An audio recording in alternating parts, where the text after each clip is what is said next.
I am now, yes.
Good evening. We are back again for another message in our series, Hope Rising. So far, we have talked about the resurrection. We talked about that the week before Easter on Palm Sunday, because what I wanted to do in this series is flip things upside down. One of the amazing things about Jesus, and there are obviously millions, throughout his ministry, throughout his time on earth, that's what he did also. He flipped things upside down. Everything that the world valued, everything that the world said, Jesus said, that's not how this works. It's more about being kind. It's more about being good. It's more about following God, not looking out for yourself, not being selfish, not being greedy. And so I wanted to make this story different because we hear it so often. Like I've said over and over again, it does just become a story sometimes, but it's not. This is where our faith was born. This is where our sin died. This is such an important part, not just in our history as Christians, but in world history, because this is the most amazing, most miraculous, most courageous sacrifice of all time.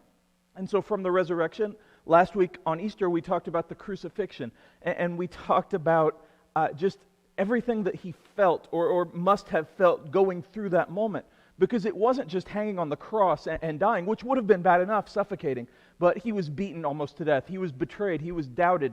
The people that he was dying for made fun of him. They hated him. They mocked him. Everyone was against him in that moment.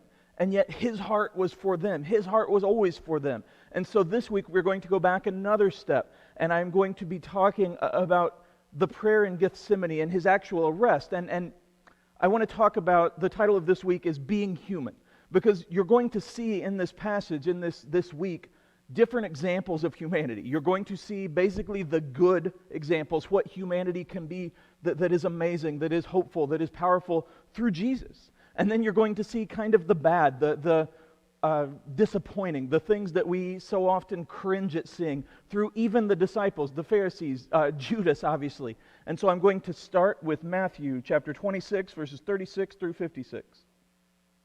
Then Jesus went with them to the olive grove called Gethsemane, and he said, "Sit here while I go over there and pray." He took Peter and Zebedee's two sons, James and John, and he became anguished and distressed. He told them, "My soul is crushed with grief to the point of death. Stay here and keep watch with me." He went on a little further and bowed with his face to the ground, praying, "My Father, if it is possible, let this cup of suffering be taken away from me. Yet I want your will to be done, not mine." But before I go on, that quote that he has where he's praying straight to God, if you don't have a lot of familiarity with the story of Jesus, if you don't have a lot of understanding of theology, sometimes that can be kind of a tricky thing because it's like, wait a second, Jesus was doing this willingly, right? Like, he was sacrificing himself for us, and that is absolutely true. So when he prays to God, "God, if there's any other way than for me to sacrifice myself, than for me to die, let it be done." That is not him saying, "I don't want to do this." That's not him saying, "I don't love them anymore." That is not him saying, "I've been too hurt." It is not him saying that I'm scared. None of that is true. Now, Jesus was fully God, as we know, and he was also fully human, and so he felt the same human feelings we feel. He was tempted. He felt love. He felt hope. He cried at different times. He felt sorrow. All of those things. And in this moment, he's not feeling fear. He's not feeling worry. He is feeling anguish, but not for the reasons of death, but for the reasons that he loves us that much. And he loves us so much that he's about to let himself die for us. But he loves us so much that the time he had on earth with us, the time he had walking with the disciples, praying with the disciples, teaching others, preaching to others, healing other people, during that time, he loved it so much because he was with his creation, because he was with us, because he had that life. It wasn't a selfish reason. It was, I have this wonderful experience with those that I love. I have this wonderful experience to point others to God. And so all of this was on his heart. Now, when you get into theology, you get into the Trinity, and you get into God and the Son, the Father, the Son, and the Holy Spirit all being one. And that can be confusing. And so I'm not going to go through explaining all that now. Jesus knew the plan. Jesus was a part of the plan because Jesus is God, because they are one God. But in his humanity, he felt such love for the people around him, even those that were about to arrest him. He felt such hope being there that he is going in prayer because he knows it's just moments away from happening. And so before that, he goes to the three basic closest ones. Peter, James, and John were kind of the closest to him. They were sort of the leaders of the disciples after him. And so he's like, "Hey guys, I want you to keep watch. The other disciples pray. I'm going to go in here and go really hardcore to the Father." And he set an example here of what to do when you're worried, what to do when you're upset. Right now, a lot of us probably are starting to feel that because we're getting near the hopeful end of the quarantine. But we don't know exactly when that's going to be. And so where at first we're like, well, this is the right thing to do, and this is okay. It's just going to be a couple weeks. And then a couple weeks stretches into a couple months. And then it's like, well, this should end soon, but I don't know what's going to happen. And so you start to miss people. You start to miss things. You start to worry. You start to feel anguish. You start to lose hope. And so Jesus is showing us exactly what to do in those situations because he knows for a fact he is about to die. He knows for a fact what is about to happen and who is about to do it. And so he goes in prayer. Again, for us, for a different reason than we would expect, but for us. And so I want to continue to what happens next. Then he returned to the disciples and found them asleep. He said to Peter, "Couldn't you watch with me even 1 hour? Keep watch and pray so that you will not give in to temptation. For the spirit is willing, but the body is weak." So we see that Peter and the other disciples fall asleep within however long the prayer took. And it's probably late at night. To give them a little bit of credit, to give them a little bit of, yeah, it's okay. They had been walking with him daily. They had been with him. They also felt the anguish of what was happening, although they didn't fully understand it yet. They didn't fully understand what he was saying, but they felt all of this weighing them down. And if you've ever felt drained over stress, you've ever felt drained over how people treat you, over how your life is going, you know that it can almost be more tiring than if you run a marathon, which, why would you run a marathon? Unless a tiger's chasing you, then it's okay. But in this case, they fall asleep. And we're like, well, it's late, and they were tired and all of that, so it's okay. This is Jesus asking them, saying, look, the time is short. I need you to do this one thing for me, and I need you to stay awake. And again, it wasn't for him because he knew what was going to happen. But he says to not give in to temptation because he knows that these are his last moments with them, the closest people to him, the people who walked with him for 3 years, the people who were with him body and soul through everything that they did, the people who knew him better than anyone, the people who would spread his message when he was gone. And he knew that he just had a little bit of time left. And so he wanted to really pour into them. If you're a parent or a grandparent or you've ever been a parent or anything in authority, let's say that you're going away for a weekend. And let's say that your name is Carrie and you're going away for a weekend and you're like, hey, the quarantine's over. I'm going to go to Disney World. Kids, you stay home because you got school, whatever. And you're like, when you go over all the rules, you go over them the first time. You're like, no parties, no pizza because you're mean for whatever reason. No this, make sure the house is clean, no people, et cetera, et cetera. If you're a parent, if you're in authority, you know that you give these rules. And then that's right at first when you're saying, I trust you. And then maybe an hour or 2 hours later, you're like, okay, now let's go over the rules again. What are they? And you test them. And then right before you leave, you go over the rules again. You put them on the refrigerator, and then you put them in the refrigerator because that's where most people will actually see them. And then you kind of bring in a painter to come in and paint them on the walls so that they'll see them all the time. Because when you are about to go away, even for just a weekend, even when you trust your loved ones, even when you trust your kids, even when you trust your students, even when you trust your parents, whoever it is you're trusting, even when you trust them and you know that they have good intentions, you know that they have learned well and they are good people and that they are doing their best, when you are going away and you're in charge and you have that authority and you have that great love that a parent, that a teacher, that someone in charge of someone else who truly loves them can have, you really want to get the point across. Again, not because of them, but because you know you won't be there. And so if they have questions, you may not be able to answer them. And even if they can come to you, even if with cell phones, even with all of this, you just have this, not really a worry, but a concern. Where it's like, I've really got to get this across. I know they know it, and I don't want to annoy them, but I really want to make sure that they're safe. I really want to make sure they feel loved. I really want to make sure that they know they're not alone. And that's what Jesus is doing here. Because the disciples are like his children. They're like his brothers. They're his family. And so he loves them so much that he's like, hey, stay awake because I want you to really be here in prayer. I want you to be with me for as long as you possibly can because it's going to get hard in a couple days. It's going to get super difficult because people are going to come after you just like they've come after me. And people are going to say awful things about me, about you. And it's going to be really hard to continue what we've been doing. And he says that to them. And that's why he's saying, don't fall asleep. Not because he's mean, not because they don't need it, not because any of that, not because he's scared, but because he loves them so much. He wants them to have that understanding that they are not alone. And so we see within the story just so far, and we'll keep going, examples of humanity. We see the love of family, the love of a father coming from Jesus. We see the hope of maybe there's a better way, even knowing that there's not. And if you've ever gone through your life, which you have obviously because you're here, but if you've ever had something difficult come up and you're like, this is really going to happen and it's going to be rough and I don't know what I'm going to do. Maybe you have a job change. Maybe you have to move. Maybe you're changing your major. Maybe you have a big test in high school or something. And you have this coming up. And so you're like, I know it's going to happen, but hey, if something were to happen to stop this, that'd be okay. And it's not necessarily, maybe in the case of tests, it's not necessarily that you don't want to do it or you don't think it's right. It's that you want to continue on your path of good, of love, and all of that. And so we see all of that, and we see that hope. We see that desire in him. We see that grace, that forgiveness. Because he doesn't come back and say, you guys suck. You fell asleep. I can't believe it. You're worthless. Get out of here. He says, guys, this is for you. I want you to stay awake. I want you to be here. I want you to feel this. I want you to know this. And so we see that. And from the humans, the actual not Savior humans, the disciples, we see a very small betrayal.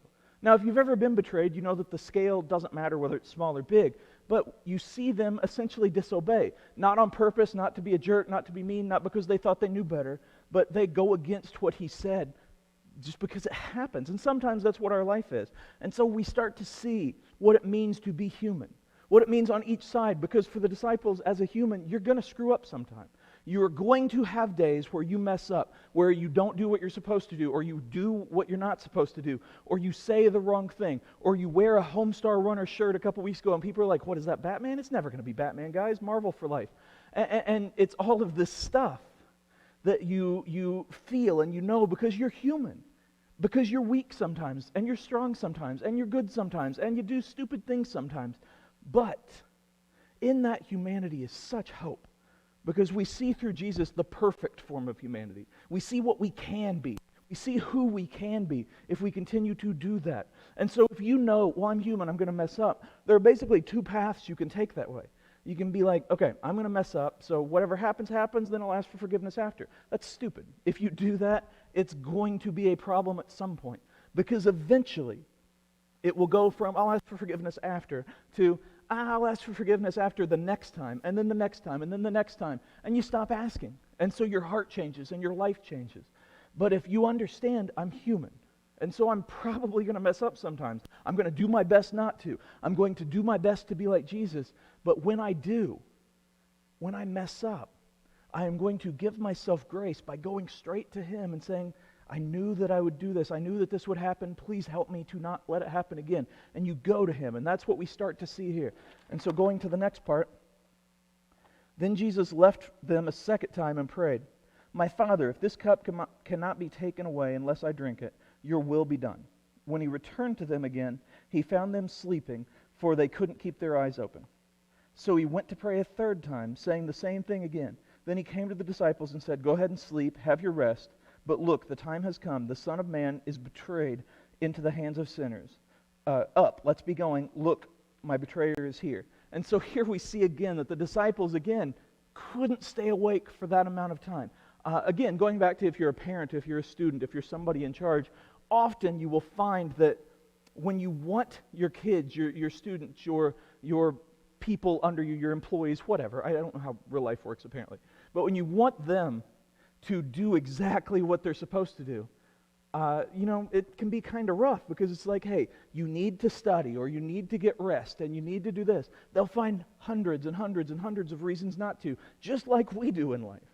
But when it's like, they're okay, they're off, it's spring break, it's quarantine, we don't have to get up, man, they get up early. Or if they're little kids, like on Christmas Day, it goes from like the day before you can't get them out of bed to Christmas Day, it's like 5 in the morning and they're like, hey, we're up, let's go play, let's go do this. And you know that's how it works. And so the disciples in other circumstances probably would have been okay, they would have been strong enough to stay awake.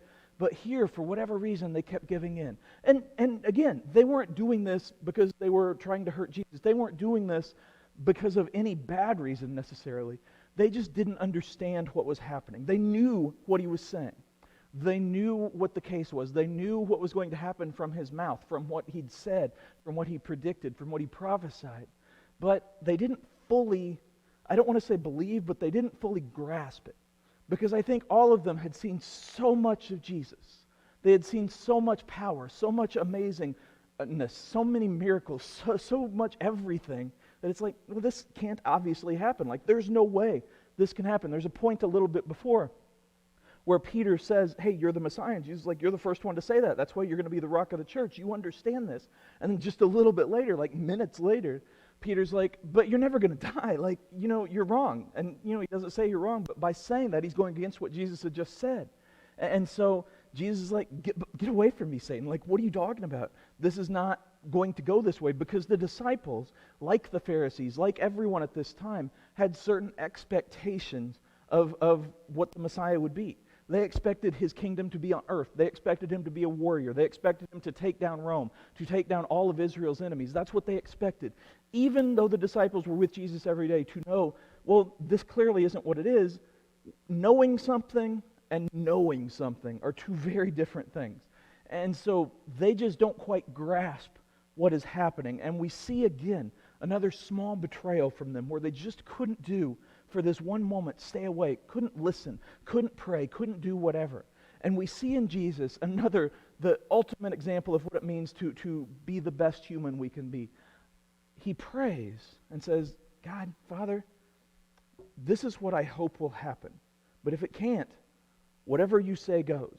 He doesn't say, this is what I hope will happen, and then we'll talk. He doesn't say, man, this is just too hard, let's go palaver and come up with another plan later. He doesn't say any of the things that we like to bargain, we like to say. He says, no matter what I think, no matter what I want, no matter what happens, it's what you will that matters. That's how we should pray. It is perfectly okay to pray for a new job, to pray for more money, to pray for a relationship. Not if you're in a relationship, don't do that. But to pray for something good, to pray for something that could be conceived as selfish, but you want it for the right reasons. It's perfectly okay to pray to be published, to pray for whatever thing you're praying for. But it's another thing entirely to then listen to God and say, well, I know that you're leading me this way, but I don't really want that. So let's keep praying for what I want, and then we'll get to the line of what you want eventually. We pray, okay, God, I would like this to happen. If it's at all possible for this to happen, help me to get published, help me to get a new car, help me to get more money, whatever it is. But at the end of that say, but all that really matters is what you will for my life. In my life, and I've talked about this before, I've talked a lot lately, so I have no idea when I've said this, but I felt called to the ministry in college. And so I had gone to college with the hope, the desire burned into me by my great-grandparents to be a doctor. And then, I immediately changed my major even before school started. And then I changed it again because I was terrified of public speaking. Hey. And then I changed it again, and so I was an English major. And then my senior year in college, when it's almost done, I felt called into the ministry, and I didn't know what that meant.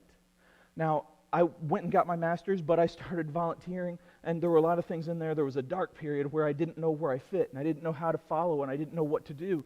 But I eventually did follow him, not because I'm special, but because I trusted him.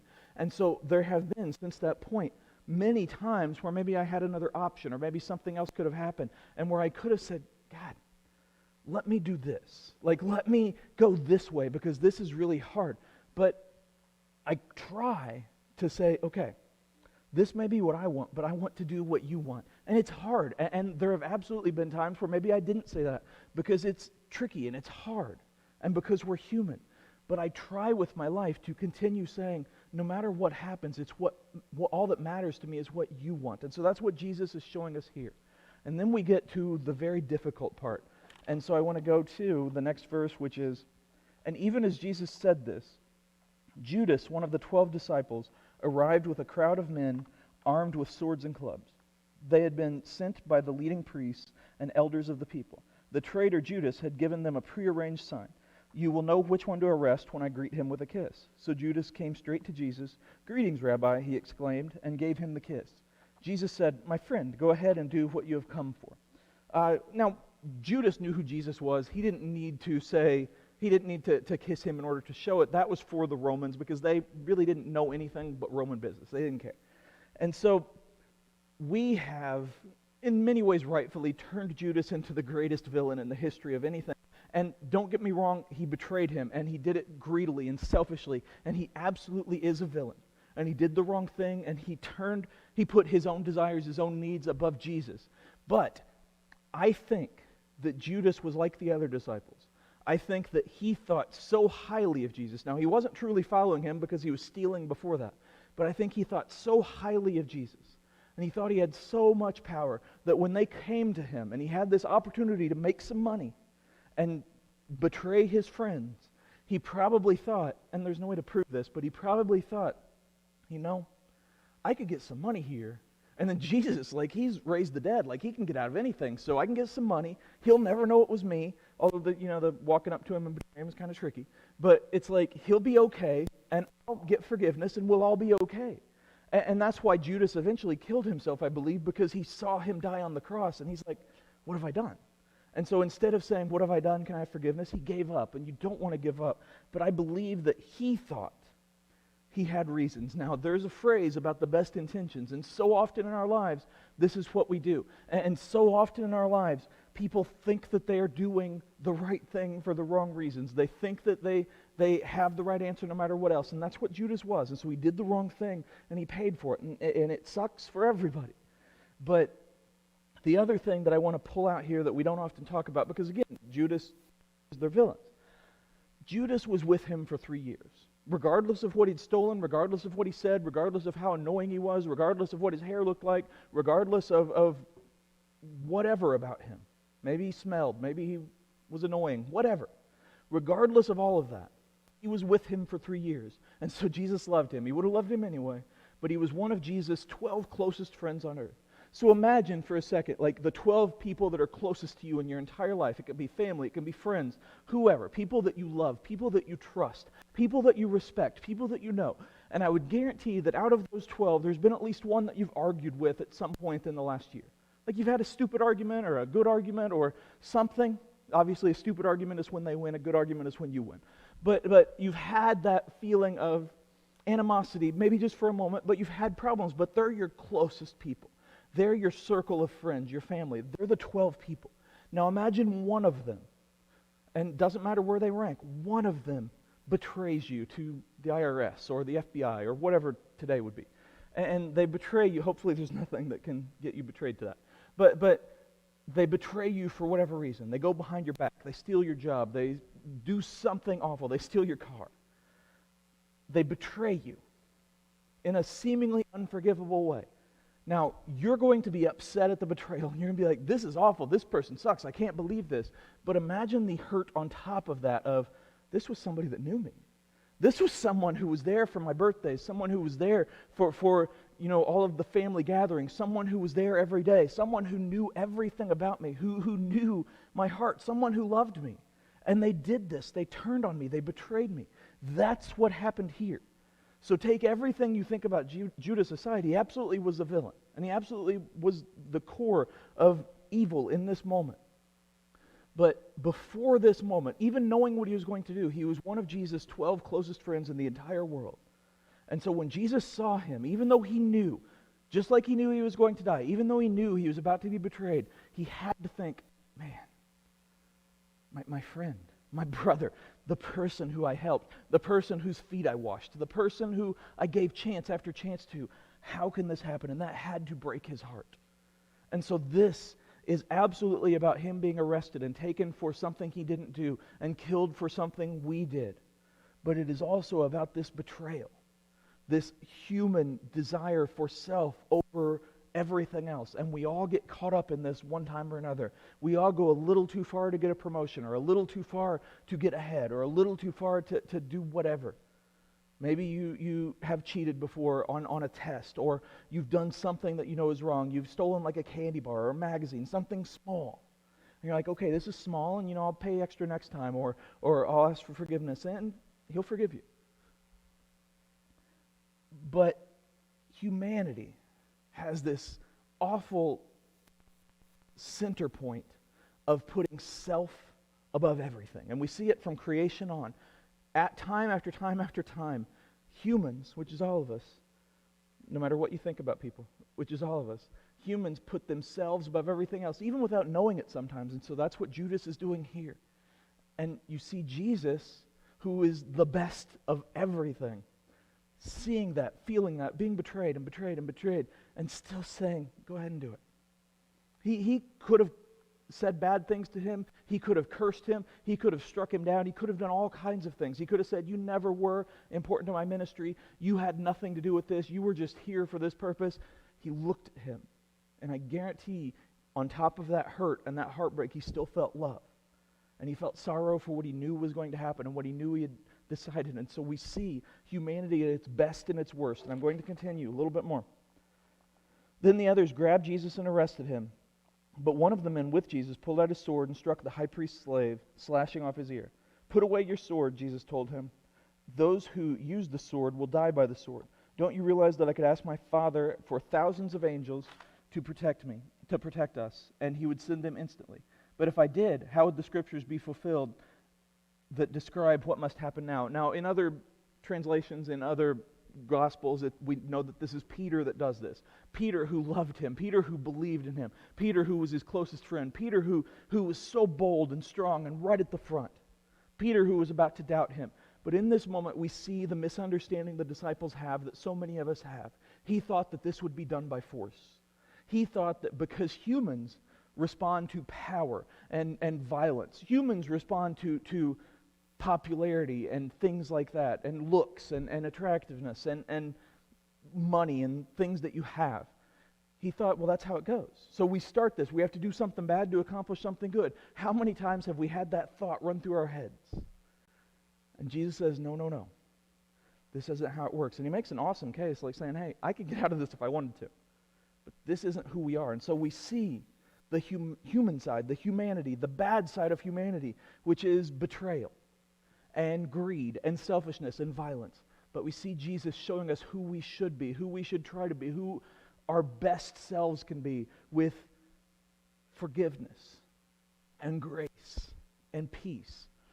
I could go through for the next 40 minutes, and everybody would get bored and obviously turn off the live stream, but I could go for the next 40 minutes of listing times in history, in the history of the world, that people have done the wrong thing for what they felt were the right reasons. People who have even stood up in God's name to do evil because they either misunderstood or they didn't care. And we see that here. And we kind of go over it sometimes because Peter became an amazing minister, an amazing part of the faith, but he did the wrong thing. And he believed in what he was doing, just like Paul believed in what he was doing in killing the Christians. Just like everybody believes in what they're doing. One of the things that we kind of misunderstand with humanity is we look at somebody we dislike, whether it's politically or because they've done evil things, someone who has murdered, someone who has led other nations against us, someone who has done something awful, maybe just to you personally, and we look at them as black and white, as cut and dried. And it's like, okay, they did the wrong thing, so they're the bad person. The thing that we never remember is every single person in the history of time always thinks they're the hero of their story. The bad people all think, well, I may be doing bad now, but this is to accomplish something good. Now, sociopaths and psychopaths, they think the something good is to benefit them, and obviously you're getting into that. But I'm talking world leaders, political people, congressmen, senators, presidents, all throughout history. Regardless of what side of the aisle you're on, regardless of what you believe, regardless of who you are, the vast majority of humans, in power, not in power, in your life, not in your life, they believe in what they are doing. It's not to tick you off, it's not to hurt you. They think that they're right, and they're doing the wrong thing. And maybe we've gotten caught up in that before. Maybe you've done something to hurt someone else, and you're like, what's for revenge? Well, God says revenge is for me. And so that's what happens here. Peter is doing the wrong thing in God's name. Just like churches like Westboro Baptist have done the wrong thing in God's name. Just like Hitler and people throughout time have done the wrong thing in the name of good.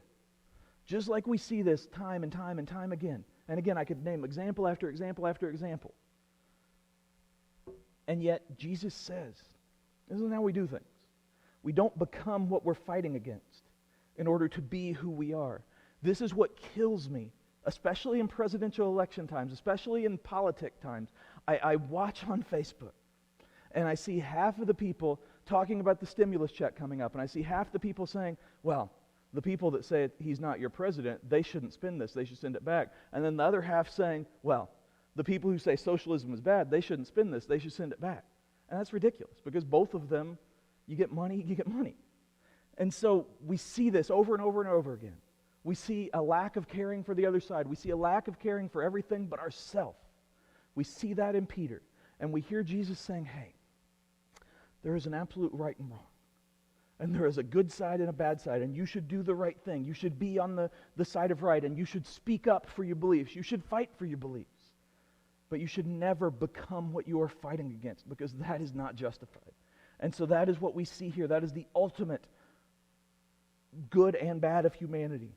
We see someone who is so confused and hurt and betrayed himself that he goes and fights, just like the soldiers were willing to do, just like Judas was doing.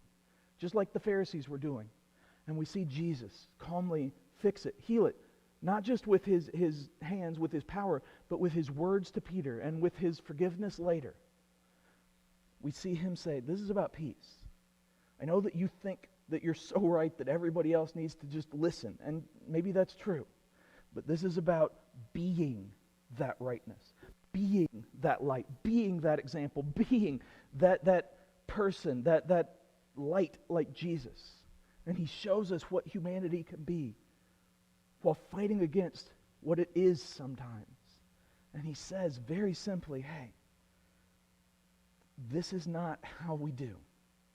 We treat others like we want to be treated no matter what they do. And maybe you do stand up, and Jesus absolutely would call people out from time to time. And there are consequences for people that do the wrong thing, absolutely.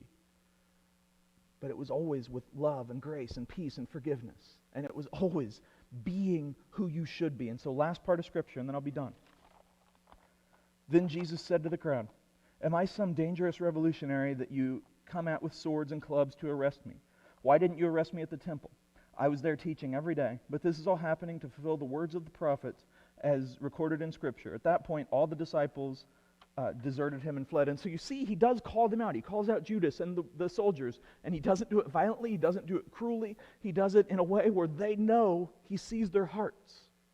And he says, hey, I've been here every single day, and I have not hidden who I am, and I have not ran away, and I have not pretended not to be Jesus. I have been here, and I have preached, and I have healed, and I have done everything I can. Why now? Why in the dark? Because we do things in the dark that we know are wrong. And they even then knew what was wrong, and they still did it. And he says, you are doing the wrong thing, no matter what your reasons are. But watch how I do this, because this is the final example on earth that I will set for you. And we see from there, where the last couple weeks, we see how he handled crucifixion in a way more graceful and more peaceful than anyone else could have. And throughout all of this, he was completely right, and even said it. Angels could have come down and stopped it at any time. That could have been the end of everything. That could have been Armageddon, because he had the power. And to go to Armageddon, if you're familiar with Revelation, which is one of my favorite books, and maybe at some point I'll talk about that, if you look at where Armageddon is listed, where they talk about the final battle between good and evil, between the Antichrist, the devil, and good, and Jesus, as soon as Jesus is there, it's over. It's one sentence. Because that's how long something can stand in the face of true power, of true goodness, of God. That's how long. It's not even a fight. And so that's what Jesus is saying. He's like, hey, you're human. You're going to be stupid sometimes. And you're going to get upset. And you're going to have arguments. And you're going to have hurt feelings. And hurt people. But keep trying to be better. Keep trying to be like me. Keep trying to stand up and be that change you want to see in the world. Sometimes you will have to stand up and yell for what you believe. Sometimes you may have to fight for what you believe, but always in the right way. And that's what Jesus taught the disciples each and every way. And that's what he teaches us throughout this ordeal, throughout this story, where he's betrayed by the people that loved him, and he's betrayed by the people that hated him, and he's betrayed by the people that don't know him. And yet he showed them understanding and love and hope. And then he went and he died for them. But then he came back and he said, hey, there is no way to justify the evil that is done in this world. But there is one way to escape it. You look at me, you follow me, and you do your best to be like me. And that's where we are today. And that is what this series is about. Because going backwards through this, we're able to get context to everything that happened and why it happened. But through it all, we see that hope of Jesus, the ultimate form of humanity, the ultimate good, everything that we aspire to be. And so in these days of turmoil, in these days of anger, in these days of uncertainty is the word I wanted, in these days of trouble, you're not going to be perfect. But you serve someone who is. So when you feel that anger, when you feel that lack of hope, when you feel that lack of understanding, when you feel that violence creeping in, stop yourself. You have to train yourself to do this. Stop yourself and look at him and say, God, let me be like you in the garden. Let me be like you on the cross. Let me show people what is right. Let me fight for you in the right way. Let me be like you. And that is what all of us can do. Young, old, everything in between. That is who we are. And that is why we are here. That's all I got.